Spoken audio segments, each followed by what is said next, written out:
Hello everyone, I am ESV.Iakona, and this is the second episode of Understanding the Storm. Last time I covered Cursed Hollow and how to predict tribute spawns. In case you haven't seen that video, I would highly recommend to click on the channel and go back and watch this after you're done with this video. But the theme for this episode, in case you haven't figured out, is haunted mines. First thing I wanted to cover is, as you may notice, the mines does not actually open up at the beginning of the map. Instead, they will open up and all the skeletons will spawn at the 2-minute mark in the in-game timer. Once the mines are actually cleared though, it still takes some time to summage the golem, which will actually take 30 seconds. But the trick is, after the golems are summoned, you have a choice. Do you want to push with yours, or do you want to defend against theirs? In this scenario, let's say your golem's going to be pushing there and theirs is going to be pushing there, and you have a decision to make. Let's say you want to defend, or if they have a stronger one, like if they have like a 70 and you have a 30, something like that, you'll probably want to defend. And there's a couple ways to actually make it easy to defend. One of them is actually to try to delay the golem. You do that by making it cast its spells. And it's two spells. It has a root and a stomp. The root, you can trigger it by having one person nearby, while the stun takes 2 people or more. The stun is actually the better one to trigger because it has a longer cast animation, so it delays it even longer. And the reason why you want to delay it is because you can do a lot of free damage onto it without it even hitting your structures yet. The other way to best defend against the golem is to actually take these siege giants here. Since you're on the left side, these are the ones that are by your base. What you want to do is you want to kill them completely, but you want to leave them uncaptured. And that way you can perfectly time taking the siege giants so that they'll hit the golem. And the way you do that is you want to kill the camp and leave it uncaptured, and you want to make sure you have this watchtower. That way they can't just like sneak up around and capture it, something like that, because that'd be bad.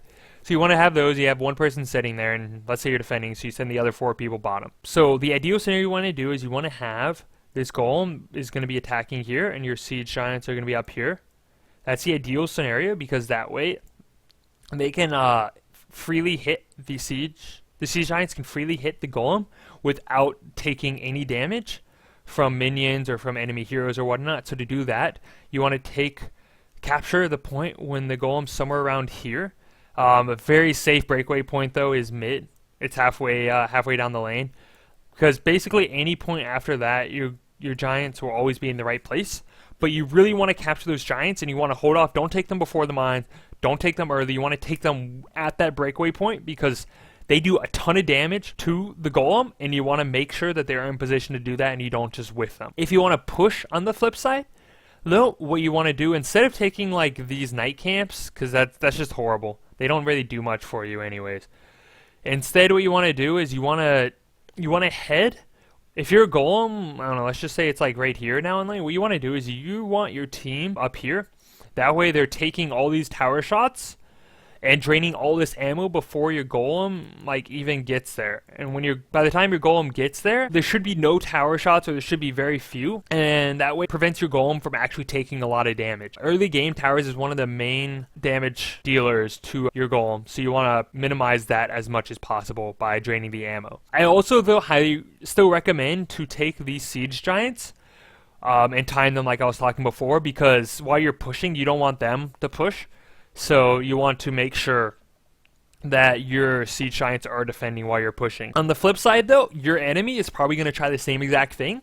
So once they do that, you want to push down, like you can kill like one of these side gate walls, you can kill the gate or something. You want to get down so you can get to these siege giants that are going to be sitting right there and kill them, and try to minimize the damage they do to your golem. And once both golems die, it will be 2 minutes until the next mine respawns. If the enemy golem is still somewhere sitting around your first tower, if it's here or there or even there, you can still actually take these giants and get them to do a lot of damage on this golem and defending on the second or third, depending on how well you are.